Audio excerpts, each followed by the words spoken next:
Hi everyone and welcome to all of you to our own channel. Today we are going to cover the poem Kitchen by Tawfiq Rafat. लेकिन poem से जाने से पहले हम लोग इसके कुछ फैक्ट एंड फिगर्स जो हैं वो डिस्कस कर लेते हैं। फॉर एग्जांपल ये जो द किचन पोइम थी रफ़त की पहली बुक की कलेक्शन में से थी। एक काइंड ऑफ नॉस्टैल्जिया है। इसमें lost traditional and cultural value versus newest and modernity के बारे में बताया हुआ है। इसमें मॉडर्न एंड आर्किटेक्चरल किचन्स जो आजकल के बनाए हुए हैं उनके बारे में उसने उनको एक तस्करा किया हुआ है, एक उसके ऊपर डिस्कस की हुई है, बात बताई हुई है, कंट्रोवर्शियल बात की हुई है कि आज के जो किचन है उन्होंने पुराने जो बड़े हाई रूफ्ड किचन थे उनकी स्पेस ले लिया। नॉस्टैल्जिया का मतलब होता है मेमोरीज बेस समथिंग। तो ये जो रफ़त है वो अपनी मेमोरीज बेस किचन के बारे में बताता है कि क्या करते थे, क्या नहीं करते थे, कैसे किचन्स होते थे। तो इसलिए इसको नॉस्टैल्जिया कहा गया कि काइंड ऑफ नॉस्टैल्जिया यानी कि ओल्ड बेस मेमोरीज़ के ऊपर डिपेंड है। तो बहुत ही ईजी पोएम है। Without wasting any time let's get start. Kitchens were places we grew up in, high-roofed, spacious. They attracted us with the pungency of smoke and spices. जी, तो high roof का मतलब होता है वो किचन जिनकी छत बहुत ज़्यादा बड़ी होती है, जिस तरह आप ये पिक्चर में देख रहे हैं, जिनकी छत बहुत ज़्यादा बड़ी होती है या खुली होती है, ठीक है। स्पेशियस का मतलब होता है किचन में बहुत ज़्यादा जगह होना। कोई भी ऐसी जगह है जहाँ पर आसानी से लोग घूम सकते हैं, मूव कर सकते हैं। एक रूमी जो स्पेस वाली जगह होती है उसे स्पेशियस कहते हैं। पेंजेंसी सबसे इम्पोर्टेंट वर्ड ये है, हैविंग स्ट्रॉन्ग टेस्ट और स्मेल। उर्दू में इसका मतलब है तीखापन। ऑफ स्मोक एंड स्पाइसेस, धुएँ के और उसके जो स्पाइसेस थे, जो मसाला जाता है उनके। तो इन लाइंस में जो है वो पोइट ये कहने की कोशिश कर रहे हैं, उन्होंने ये बताया कि किचन्स वर प्लेसेस, किचन वो वाली जगह थी वी ग्रू अप इन, जिसमें हम लोग बड़े हुए हैं। वो किस तरह की जगह थी? हाई रूफ थी, स्पेशियस थी, वो बहुत बड़ा उसका छत था, जगह बहुत ज़्यादा थी, मतलब बहुत लोग उसमें बैठ सकते हैं। दे अट्रैक्टेड अस विद द, वो हमें मुतासिर करते थे, हमें अट्रैक्ट करते थे with the pungency of smoke and spices. उस धुआं, वो जो खाना पकाने के दौरान जो धुआं उठता था और वो जो स्पाइसेस की स्मेल थी एक स्ट्रॉन्ग सी, वो हमें बहुत ज़्यादा अट्रैक्ट करती थी। तो इन लाइंस में ये कहने की कोशिश पोएट ने की है। अब नेक्स्ट देख लेते हैं। From the somber beds we hurried to the cheer of wood fires above, which sang black kettles. From December, यहाँ पे पोइट का मतलब है दिसंबर के महीने में। बेड्स मतलब बिस्तर। वी हरिड, हम जल्दी करते थे। टू द चेयर, खुशी के साथ। Of wood fire above, wood fire आप लोगों को पता होगा जैसे पहले किचन्स में होते थे तो वहाँ पे तब गैस वगैरह नहीं थी, तो वहाँ पे वुड फायर यानी कि वुड जलाई जाती थी, फिर से फायर होती थी। तो विच सैंग ब्लैक केटल्स, यानी वो पिछली वाली बात को यहाँ पर रिलेट कर रहा है कि पहले वाले किचन कैसे होते थे, हाई रूफ्ड होते थे, स्पेशियस होते थे। और सबसे ज़्यादा वो कहते हैं हमें मज़ा किचन में कब आता था? दिसंबर में, जब तब हम अपने बेड से फटाफट उठते थे और किचन में वो जो वुड फायर जलती थी वहाँ पे जाने के लिए तैयार रहते थे। और वहाँ पे जब बैठते थे तो वो जो केटल थी जो ब्लैक होती थी उस धुएं से, वुड फायर के धुएं से, हमें उसको देख के बहुत मज़ा आता था। वो ऐसे लगती थी जैसे कोई गाना गा रही है, मतलब इस तरह उसने पोएट ने ये बात कही है। The next is, once there was a doglet over last night's curry and fresh bread dipping from the saucepan, eggs and everlasting bowls of tea.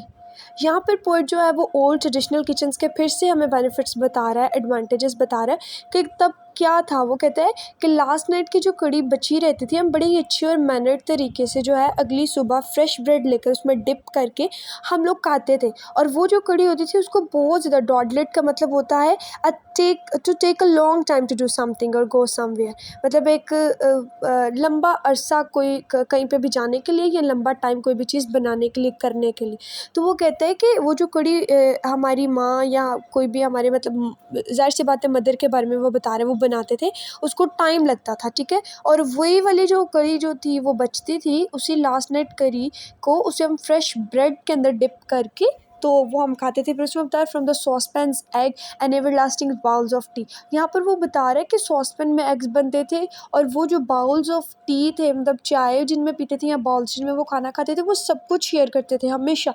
और शेयर ना सिर्फ खाना करते थे बल्कि साथ वो हारमनी भी शेयर करते थे। हम आंगनी जिसको कहते हैं, एक वार्म सा इन्वायरमेंट रहता था उनके दरमियान, यानी कि तब के दौर में एक बहुत अच्छा लगता था। जैसे आपने कभी अपने पेरेंट्स से सुना हो तो वो बताते हैं कि पहले ऐसे होता था कि अगर किसी के घर में कोई अच्छी चीज़ बनी है तो वो अपने नेबर से शेयर भी करते थे। तो ये एक लव ऑफ इमोशन है, एक टोकन ऑफ लव था, जिसको आज के दौर में शायद अच्छा समझा जाता है या नहीं, लेकिन तब के दौर में ये बहुत अच्छी चीज़ समझी जाती थी। ठीक है, तो वो इस चीज़ के बारे में बता रहा, एडवांटेजेस बता रहा था कि तब थी जो ज़्यादा चीज़ बनती थी, थोड़ी चीज़ नहीं बनती थी।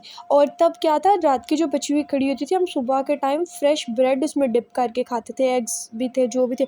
और सेम जो बाउल्स थे, जो बर्तन थे, जो पॉट्स थे, पैन्स थे, हम लोग उनको इस्तेमाल करते थे। ठीक है, discussions centred on primaries, birth, deaths, marriages, corpse. Mother presided, contributing only her presence, busy, ladling, noise was warmth. Discussions का मतलब होता है, डिस्कशन का मतलब होता है बातचीत। सेंटर्ड ऑन, जो मुद्दा होता है जिस पे जिस सेंटर पे बात हो रही थी, मरकज़ जो होता है, प्राइमरीज होती है बेसिक जो होता है, प्राइम जो होता है। ठीक है, बर्थ्स का आप लोगों को पता है पैदाइश, डेथ्स यानी मौत, अमवात जो होती हैं, मैरिजेस शादियों पे, कॉर्प्स फसलों पर। मदर जो थी हमारी वो प्रेसिडेंट थी, यानी वो मेन किरदार जो थी वो अदा कर रही थी। कंट्रीब्यूट का मतलब होता है हिस्सा लेना, यानी वो मदर जो थी वो हमारी एज ए सेंटर जो थी, एज ए प्रेसिडेंट जैसे होता है कोई भी, वो सबकी बात सुन रहा था और उसकी कंट्रीब्यूशन सिर्फ उन सारे डिस्कशन में इतनी थी, उसकी प्रेजेंस। और वो बिजी थी। लेडलिंग का मतलब होता है कोई भी चीज़ डालना, किसी भी चीज़ को डालना। जैसे हम सूप के लिए कोई ऐसा जो थोड़ा सा डीप होता है टूल, किचन टूल होता है, उसको हम यूज़ करते हैं, उसे लेडल कहते हैं, उसी को कहते हैं लेडलिंग। यानी कोई वो चीज़ डाल रही है। और वो जो सारा शोर था ना, वो बहुत वार्म था।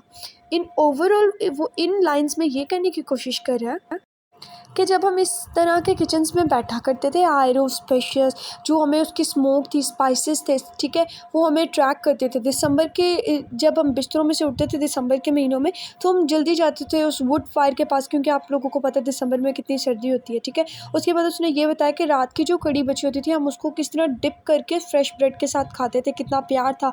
हम लोग एक दूसरे के साथ खाना शेयर करते थे, ठीक है, बैठ के खाते थे। उसके बाद उसने कहा है कि जो उस खाने के दौरान, उस बैठने के दौरान जो डिस्कशंस होती थी, वो किस बेस पे होती थी, किसी के बर्थ पे होगी, किसी की डेथ पे होगी, मैरिजेस पे होगी, कॉर्प्स पे होगी।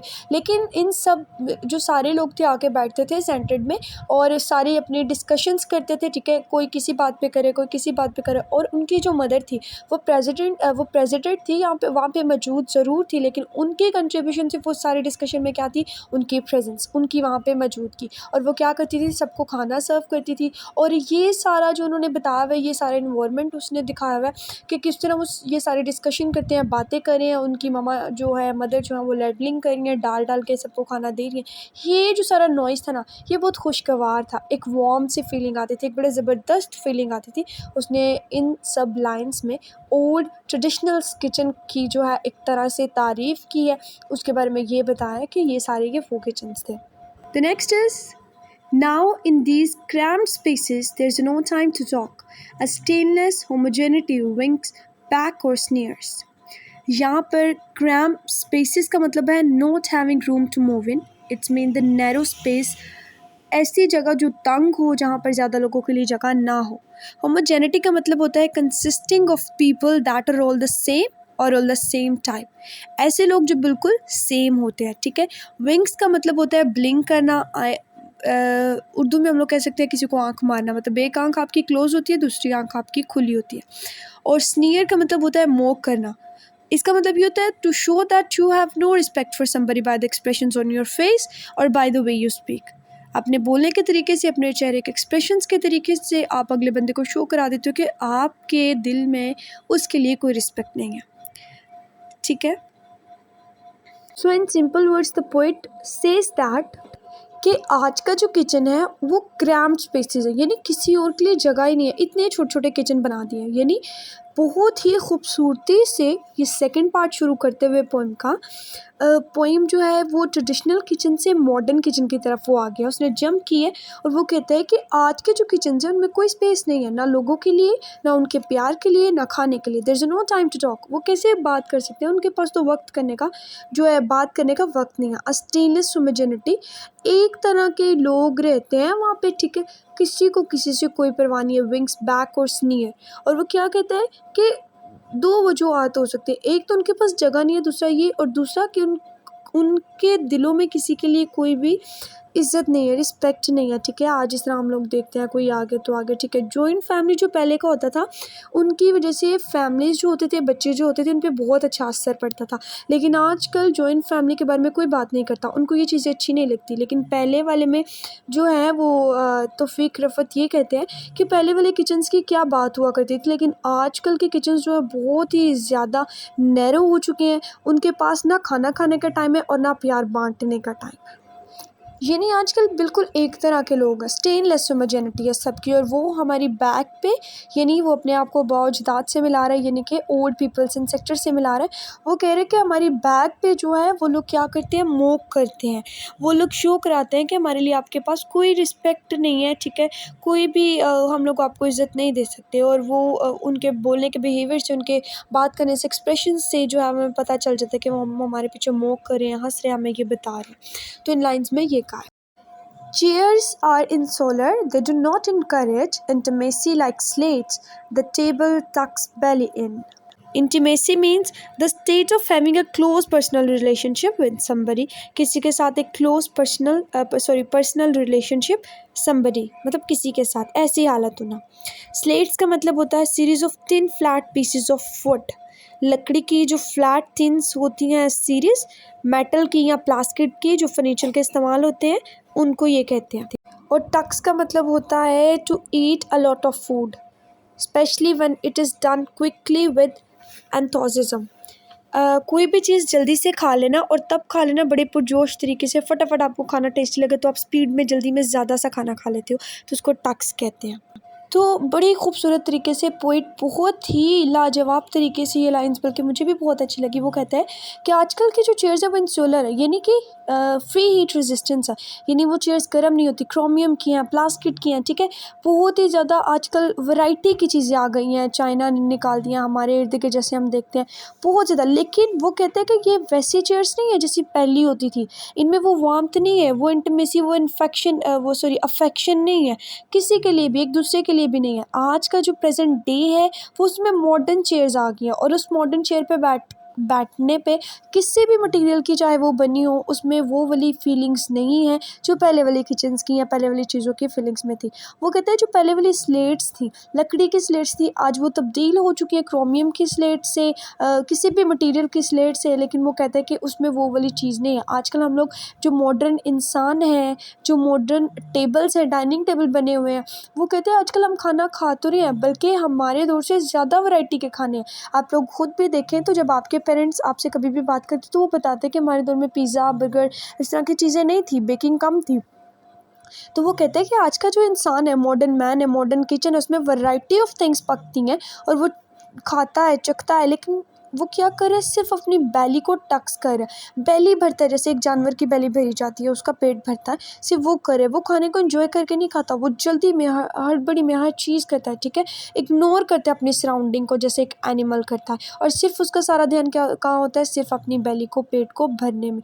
आजकल का जो मॉडर्न किचन है वो वैरायटी ऑफ फूड खाता है, लेकिन जो है कुछ मिसिंग है, और वो मिसिंग क्या है, the emotional attachment, the warmth, passion, the respect for and honours for the person sitting around in front of us and for the person presenting the whole proceedings। यानी हम अपनी माओ को थैंक यू तक कहना जो है वो भूल जाते हैं। पोइट कहता है कि वो ज़माना और था जहाँ पे डिस्कशंस होती थी, आजकल कोई किसी के बारे में नहीं सोचता, ठीक है। सब ने अपना पेट भरना है, खाना खाना है, फिर चाहे जिस भी तरीके से हो, ठीक है। आजकल कोई किसी की खुशी बांटने के लिए डाइनिंग टेबल पर नहीं बैठा हुआ, कोई किसी के दुख दर्द सुनने के लिए डाइनिंग टेबल पर नहीं बैठा हुआ। The next is, we will not dream of coming to this place to savor our trumps or unburden our griefs.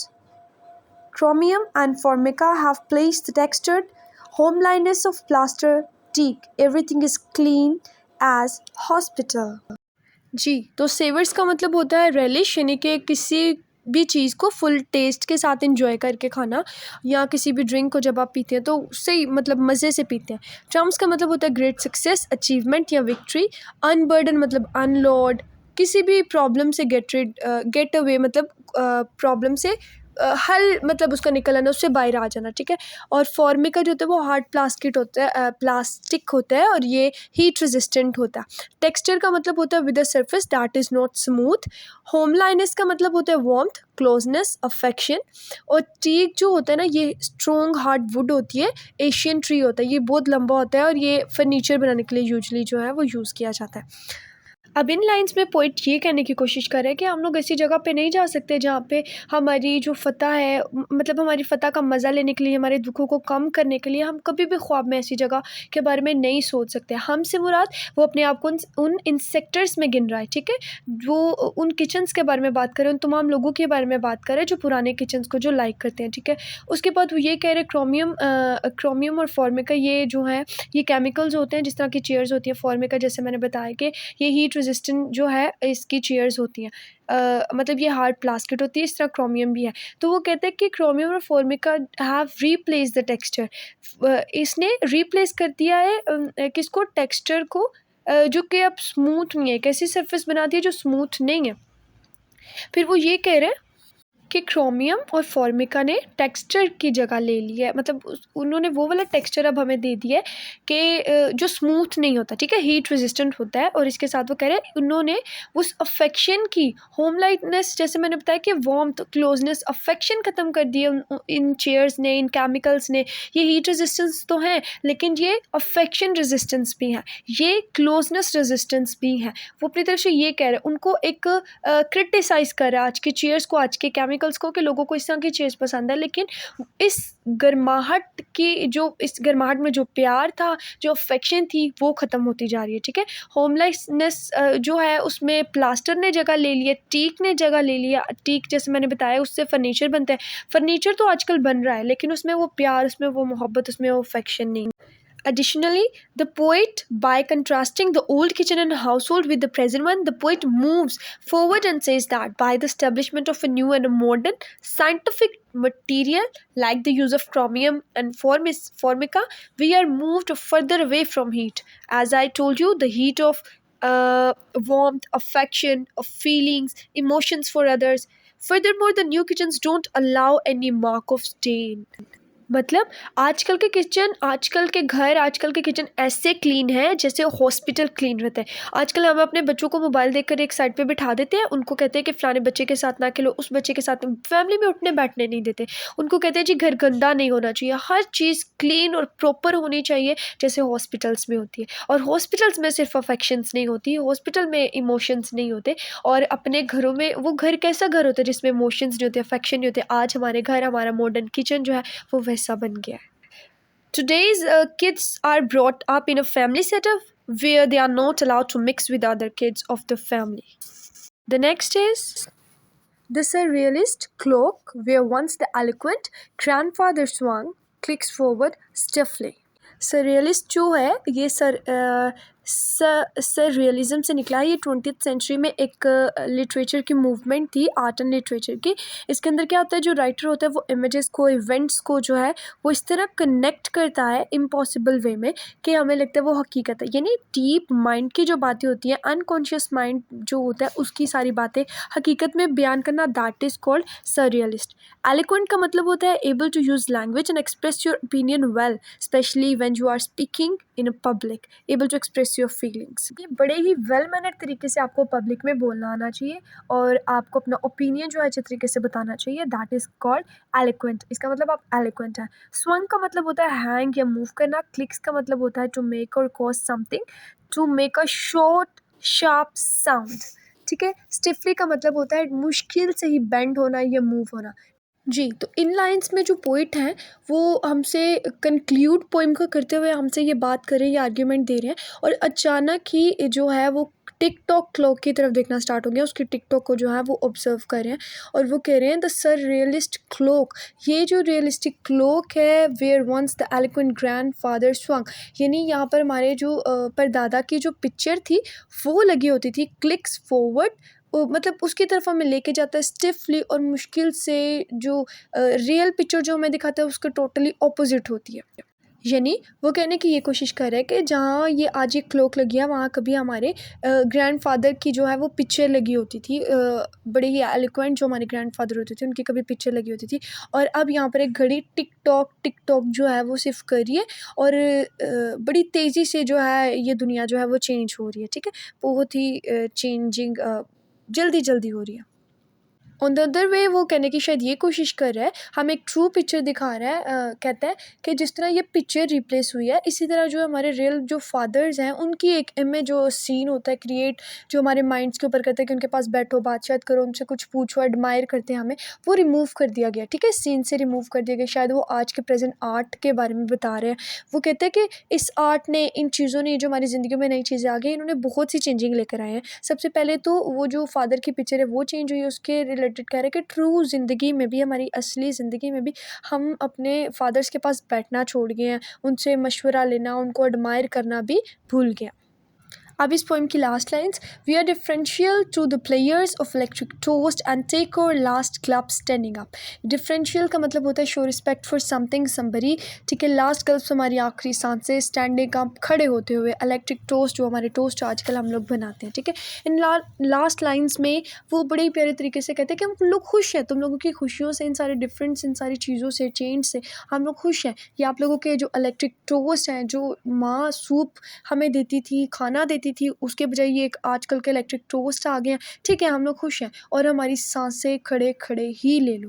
मतलब वो ये कहना चाह रहा है, जो हिडन मीनिंग है इस चीज़ों को, वो ये कह रहा है कि ये सिग्निफाई करता है, ठीक है, अब इस घर को किसी भी सरपरस्त की, किसी भी पैटर्न की ज़रूरत नहीं है, ये एक पिटी है, एक लॉस है, ग्रेट लॉस है इंडीड। बिल्कुल ट्रू है ये, लेकिन जो पोइट है वो इन द लास्ट अवॉइड करता है एक्सप्रेस करने, अपना क्लियर मैनर जो वो एक्सप्रेस करने में अवॉइड करता है इस चीज़ को।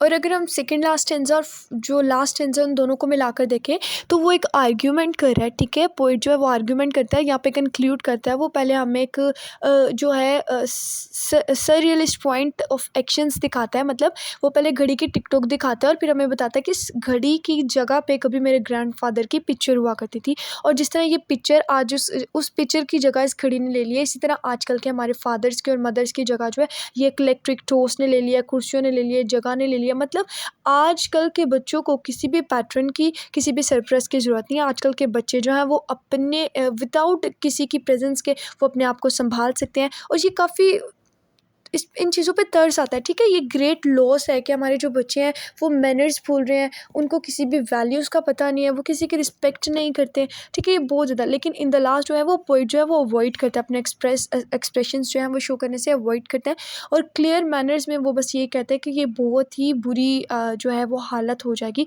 अगर ऐसा होता है, और ऐसा हो रहा है स्टिल, वो कह रहा है ऐसा हो रहा है। तो ये था जी आज की सारी पोइम के बारे में। आई होप आप लोगों को सब कुछ समझ आ गया होगा। फ्रेंड्स, बहुत मेहनत की जाती है एक वीडियो बनाने के पीछे। अगर किसी भी इंसान को किसी भी वीडियो लेक्चर पे वीडियो चाहिए तो आप प्लीज़ काइंडली मुझे कमेंट सेक्शन में बता सकते हैं। आपकी अप्रिसिएशन ही, आपकी एडमायरिंग ही मुझे जो है आगे वीडियो बनाने के लिए मोटिवेट करेगी। So thank you so much guys for watching my video. If you want to get more updates, like, subscribe and share, और अपने लव वंस के साथ, अपने दोस्तों के साथ इसे शेयर कीजिए ताकि दूसरों का भी भला हो। Thank you.